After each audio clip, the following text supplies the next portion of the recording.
Welcome to the Point Loma Church podcast. My name is R.O., and this is Pastor Karla, and we are looking at the book of Revelation, which I think a week or two ago I said shuns sinner. Sorry, I confess my sin. It's only one revelation. And so you probably, if you've been with us this long, you could do the review, right? Yeah. But Karla's going to give a brief review, and then, but quickly before we give that review, I want to talk about something we talked about last week in our chapter 20, when we were talking about the divine judgment, and we started getting into some stuff about God giving Satan a chance to be saved, and maybe possibly, and the universal mercy or severe mercy, right? Yeah. And some of that could sound kind of universalist, and that's not what we were trying to do because we don't know, first of all. Because we don't know that, the Bible is about life today. Right. We don't necessarily, any speculation on death is just that. It's speculation. And so God is ultimately that judge. But, we do know that with Christ, we have good possibility, right? But we don't know how he judges, but we don't want to take away from what Scripture talks about evangelism and the importance of that and sharing the gospel. And we don't want to take away from the idea of that we are holy because God is holy. So there is a tension that we live when we talk about, judgment and afterlife, but that we just ultimately don't know. All we know is Jesus crucified and raised I think again. What we talked about in between was the urgency. We still have urgency to share Christ and to be in Christ and all those things. And I think there's a reason why we don't have a clear picture of the afterlife, why it is kind of fuzzy, why Jesus didn't focus on that. Right. Because if he did and it was clear, it would take away from the work today. It's my hope. I think it's your hope. I think it's God's hope that all people come to know him. Right. And I hope in the end that's the case. Right. But we don't know. Yeah. But we don't know. So anyway, I just wanted to touch on that really quick before we hit the good part. As we go into the good part, I just kind of wanted to make sure we, Thank you for that reminder. Yep. So we have gone through the hard parts of Revelation, and they were in a context. We know that these letters, the judgment, which ended in chapter 20, Christ wins. Christ wins with a meal, a wedding feast, and with a war. And the two things that these things had in common were Christ was the instigator of both. And so last week, as you said, we discussed different views of the millennium, when Christ will return again, basically for the final time. Yes. And most people, I think most Christians, the majority believe that we are in the millennium right now, a time when the gospel is simultaneously growing throughout our world while evil is muted or bound, is what the scriptures say. And yet it will get worse, it sounds, at least in some perspectives, that evil will get unbound before it ultimately gets better. Right. The real question we wrestled with last week was why evil was put in prison or bound in the first place. Why not just destroy it? Right. And we talked about how, which you've already alluded to, is that many theologians believe it's God's way of letting Satan or the evil one yet another chance to repent. Right. Who knows?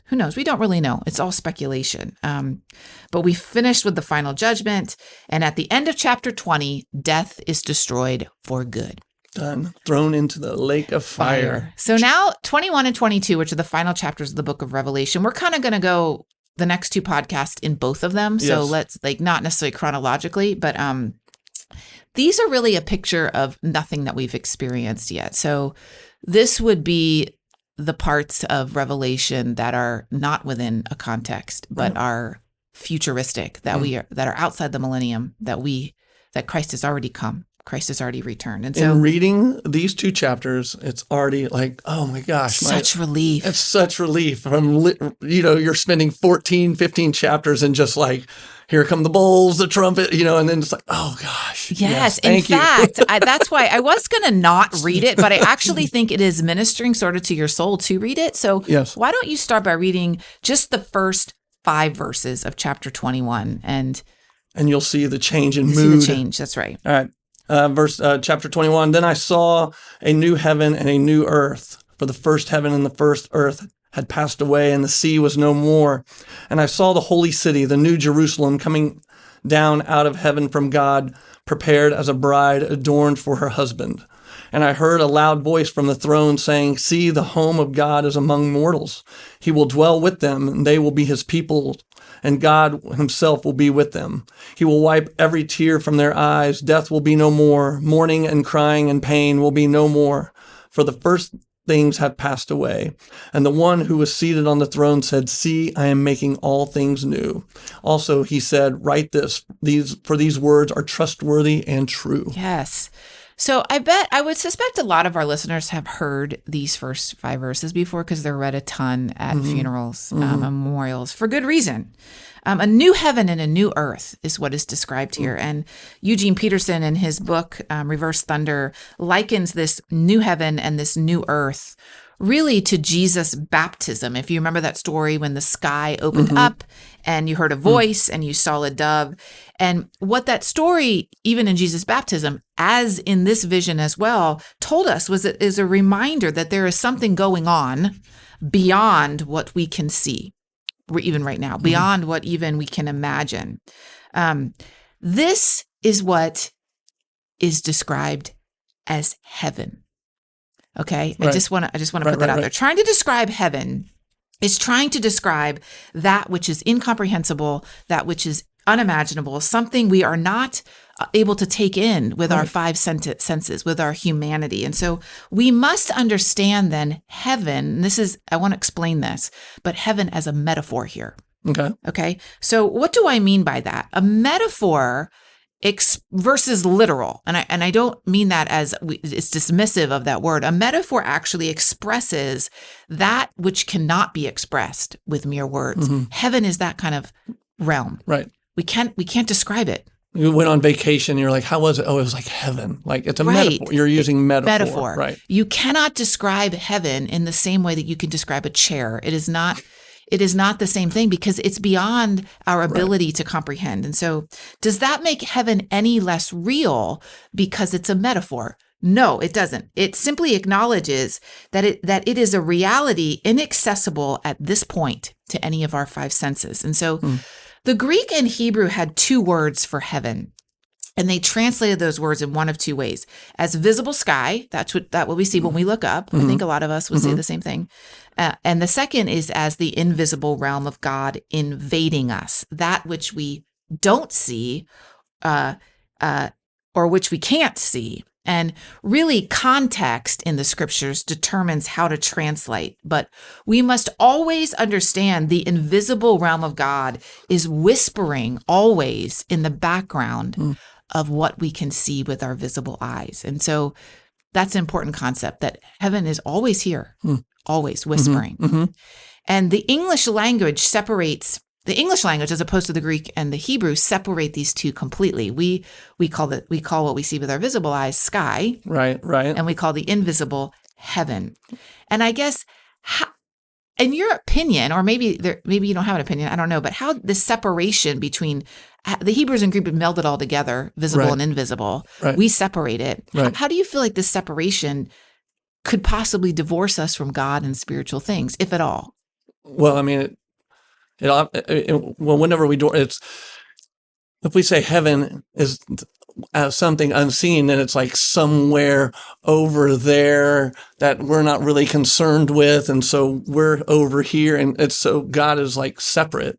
And we're hoping to be saved someday out there and join God way over there, rather than realizing that when Jesus says, "Thy will be done on earth as it is in heaven," that the kingdom is here. And yes. I read a book, Surprised by Hope, by N.T. Wright, and he talks about the interchange of heaven and earth being very close, and how you see Jesus almost go between it with the transfiguration and like when, with the ascension and all that stuff. There's like this, it's closer than we think. There's a thin line. Right, there's a thin line. That's that's the best way to describe it. Which in places, which is crazy. There are places in our world they could call thin spaces because of that, right? Right. So yeah, you're right. So we divorce God from oftentimes for our tangible what's in front of us. So I always see this. I remember when I was in campus ministry in Pittsburgh, and notoriously it's really hard to find parking in Pittsburgh. And as I was raising my ministry funds, I always raised a fund for the parking tickets I would get because it was inevitable. So I would. Did you list that as a detail? Yes, it was like parking tickets because I'm bound to get them. I think it was like $500 a year I paid in parking tickets, but I prayed. I would pray as I'm like going to meet a student for a parking space. I'd be like, God, give me a parking space. And sure enough, more often than not, someone would pull out and they pull right in. And I'm like, see, that would be recognizing heaven here or the spiritual here. In those insignificant seeming moments. You know what I'm saying? And then you gave that $500 back to the Lord, right? Yeah, right. So what's interesting about the end of Revelation is we expect this ending to be a very long story, because up to this point, we've had the whole Bible. And it's a long story. But the vision of heaven is actually, the ending to a very long story, because we've been in a very long story. But the vision of heaven is actually a beginning. It's not an ending. And so we see that I saw a new heaven and a new earth. And this parallels Genesis 1. So the end is another beginning from where we start, And who knows fully what happens after that new beginning. And so it's like the end of a movie, right? Yeah. When the good stuff happens, you don't live in it. That's when the credits roll, but you kind of walk away and your mind is left to imagine like what it would have been like living in this new reality, when the good guys win or whatever it is, right? Yes. So end of Revelation is the new reality that we won't get to experience. We're rolling credits too early on this. Yes. So, So heavens and earth here in this, when I saw a new heaven and a new earth, for the first heaven and the first earth have passed away, means everything. That's what it means. It includes the material and the spiritual, that which we see and that which we don't yet see or even perceive. This is really important, and it particularly matters for these first century Christians, and even today, because one of the primary things against Christianity or the way of Christ was Gnosticism. Do you remember what that is? Wasn't Gnosticism like the separation from the spiritual and the matter, like in physical matter, and and kind of giving the spiritual more higher rank and exactly. So what's the word? I can't find it, but what I mean. So in fact, that the body or matter was actually devalued. Right. They were separated, not only separated, but devalued. And so that is the basis of Plato, which is also the basis of our whole thought process in the West. So we have done the same thing, but so non-Hebrew of us. Right. So non-Hebrew. So this means that material matters, but it also does not place everything in the material world. And I think that's really essential as well, that some Christians are only concerned with the matter or the world that we're in, and they've kind of, in all honesty, devalued the spiritual. Right. So, but both are essential. That's what we learn here, and both will be redeemed. So I want to read a quote here from Eugene Peterson's book. He says, and we can interact with it. Heaven is not something we wait for until the rapture or where we go when we die, but what is, barely out of the range of our senses, but brought to our senses by St. John's visions. How does, I guess, did you hear that? Yeah. How does that inspire you, I guess, or encourage you in your journey of faith?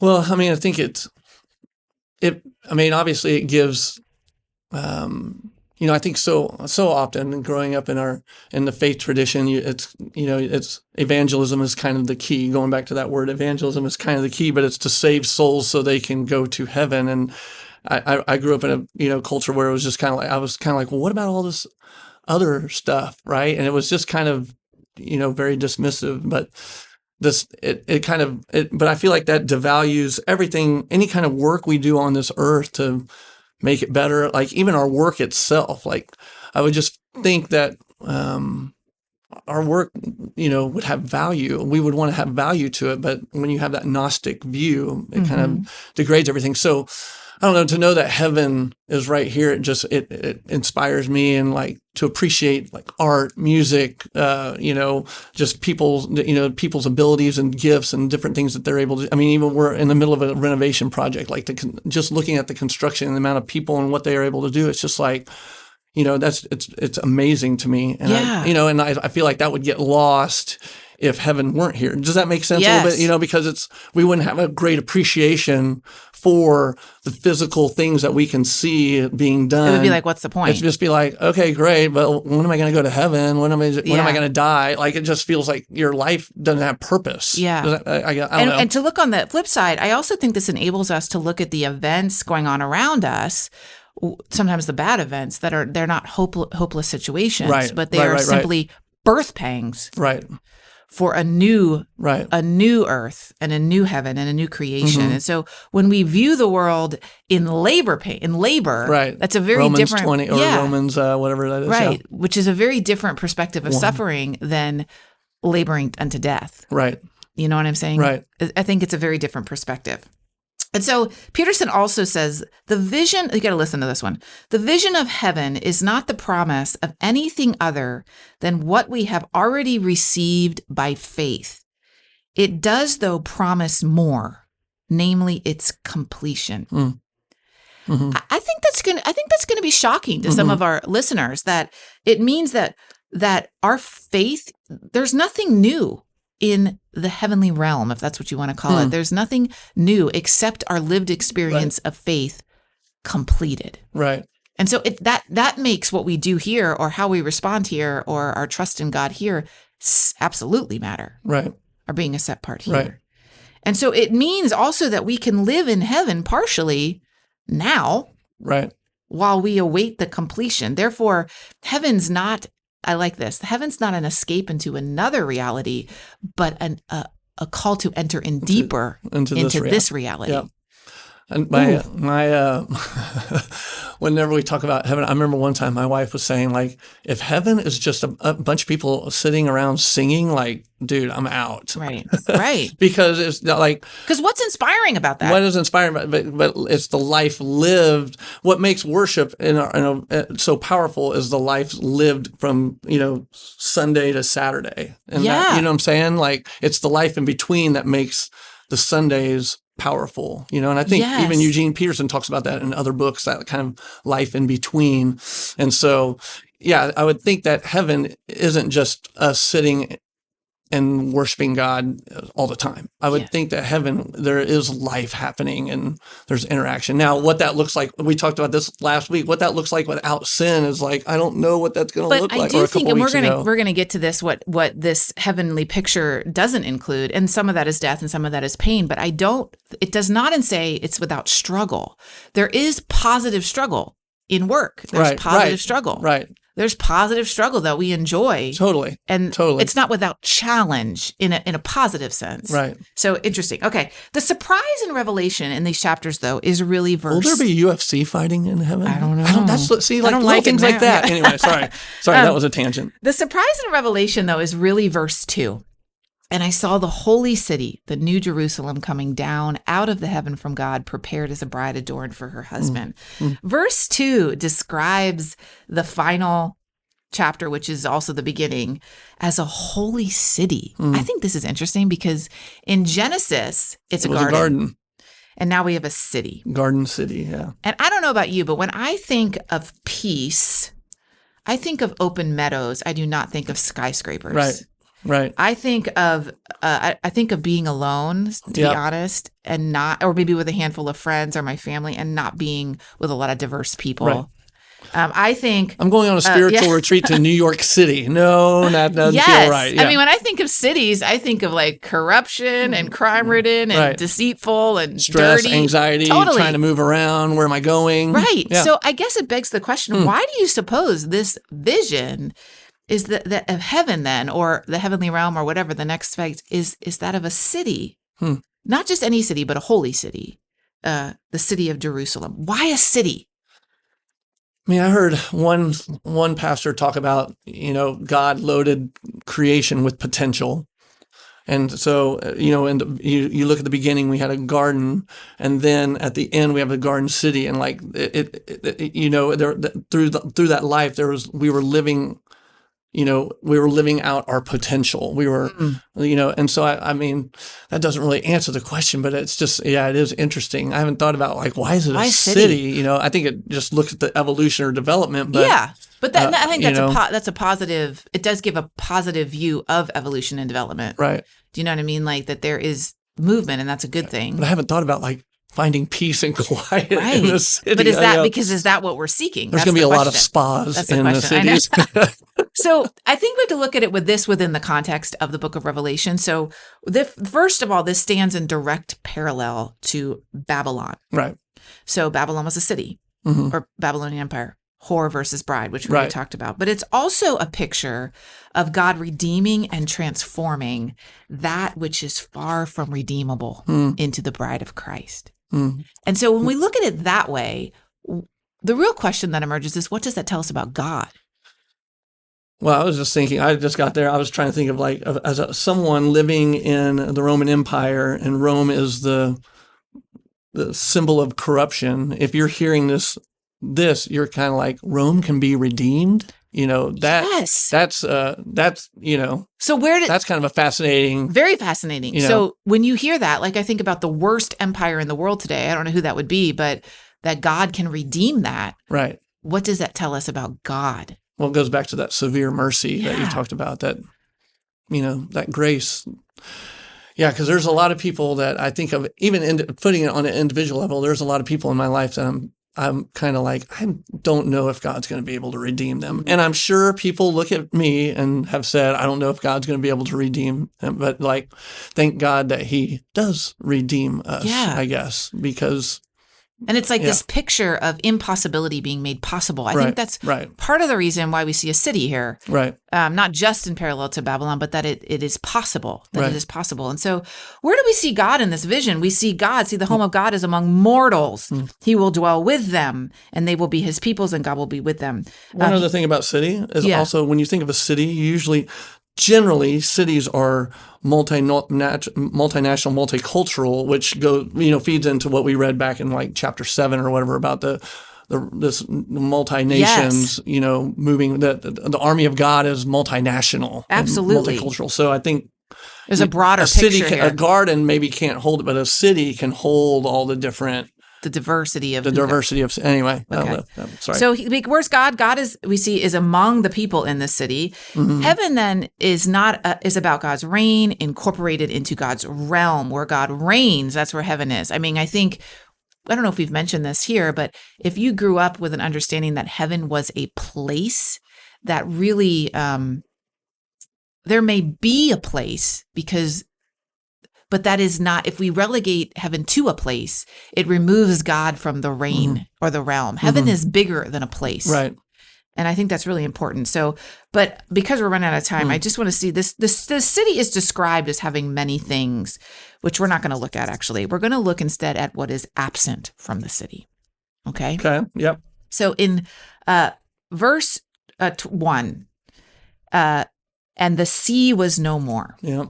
There's no more sea. The chaos. Why? That was my question. That represented the chaos, right? That's right. The waters we swim in, so to speak. You kept talking about, So that's right. The sea. The sea.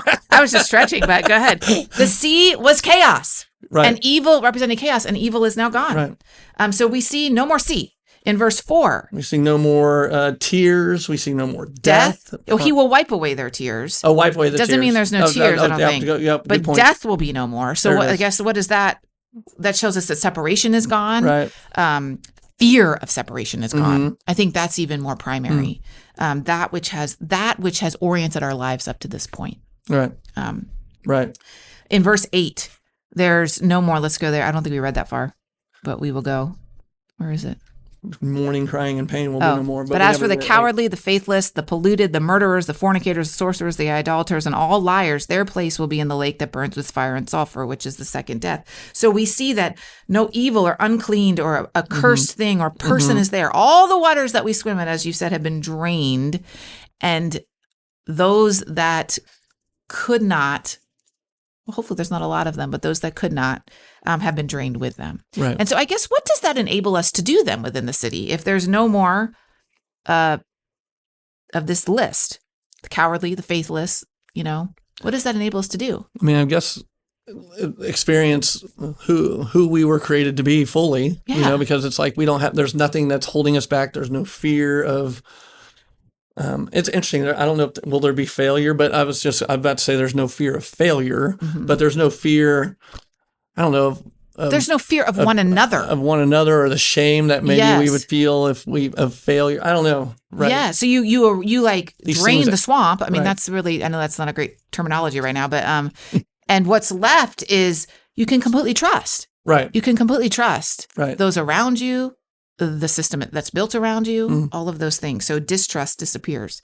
If we go fast forward, what else is not there? Verse 22, I saw no temple in the city, for its temple is the Lord God of the Almighty and the Lamb. So the temple is God. Right. This is interesting. There's no spaces for worship of God, as God now is the temple. Right. So now there's no boundary between us and God. And God, so we don't need pastors and priests in this new place. Oh man. Thank you, Lord. Verse 23. No light. We also, that's right. The city has no need. There's no sun. There's no moon. Isn't that interesting? Why?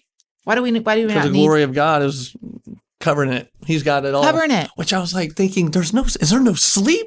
Because it doesn't say there's enjoy the sleep. Well, it says, I think there's no luminaries. Right. And no night, because God is the source of life. I don't know that. I don't know. I don't know. But I was thinking about that because going back to creation, right? God separated the day from the night, and night wasn't a bad thing. Right. So I'm like, why is there no night? That was just a question that kind of. That is interesting. It's and then verse 25, it tells us, you want to read it? Verse 25, its gates will never be shut. There's no closed doors, and there will be no night there. And so there's no closed gates. That's what also we discern. And so that implies that it's safe, and there's welcoming, there's openness, there's freedom. And so basically what we see here in these things that are no longer existent in the culture is that the culture of the beast and the empire has been replaced by the culture of the Lamb. That's what we're seeing. And that culture is what defines the new heavens and the new earth. And this new culture of the city has a lot of things, which I think we might save until next podcast. But it has the glory of God and the radiance of God. If you go back to verse 11, it actually tells us, which we're going to get into more detail. It has the glory of God and the radiance like a very rare jewel, like jasper, clear as crystal. And so this radiance of this rare jewel, that's what it feels like. I guess, what kind of feeling does that produce in you? What, the radiance of a clear, I mean, there's just unbelievable, unmistakable beauty, and something like you said, there's something we have never seen or couldn't even understand, comprehend it, and when we look at it, we wouldn't even know what we're looking at. Yes. Almost. It's so beautiful though that it feels so, the glory of God and it being attributed to this rare jewel. It's like people just want to be there. It's attractive and it's warm and it's open and there's trust and fear has disappeared, and we will still be working with our hands. Yeah. Feels like a good coffee house. Oh no, let's not even go there. Totally kidding. I do want to talk. Well, actually, we'll talk next week about this. I feel like we're going to talk next about the actual building. Or there's a lot of numbers given in this section, and we'll talk more about why and what that means. Okay. And I have a question that I'm going to want to start the next episode with. Oh, what is it? Or maybe should I tease it? Tease it. So all this stuff is amazing. New heaven, new earth. Will there be, as in the garden, a tree we can't have? I don't know. And what makes this different than, because there's not a tree that we know of, is temptation gone? And so then we'll be able to live out our. Well, I do wonder if that was this goes back, but we said God created evil, and that evil, and we're uncomfortable with that. Right. But if everything is really under God, then God created evil. Right. Either that, or evil was a natural byproduct of freedom. Do you know what I mean? Of the ability to be free. And the only way to root the world of evil, to have a garden without a tree, was to go through this process. And so this was the only way to maybe have a new heaven and a new earth with no tree. Yeah. Anyway, I was just there are trees though here. Yeah. And the trees serve a purpose that is a different purpose than the purpose of the Garden of Eden. And we're going to talk about that. Okay. Well, there we go. So okay. We can talk about that more. Anyway, so thank you for joining us. We have one more of these. I think one. One, we think. We hope. And if we go over, we'll do two. But right now we think we're doing one, and we are glad that you've been joining us, and hopefully, you'll join us next week for our final episode on the Revelation podcast. Thanks for joining us. But before we go, I forgot to say, if you want to, you can go on our YouTube channel. If you're not already there, make sure you like and subscribe on that, and also share it with a friend. Or if you're listening to us, you can rate our podcast on Apple Music or Spotify, on any of those things. And you can also comment in the section and give us any feedback that you want to give us. So anyway, that's all I have to say. Going back to this camera, thank you very much. We'll talk to you next week. Bye-bye.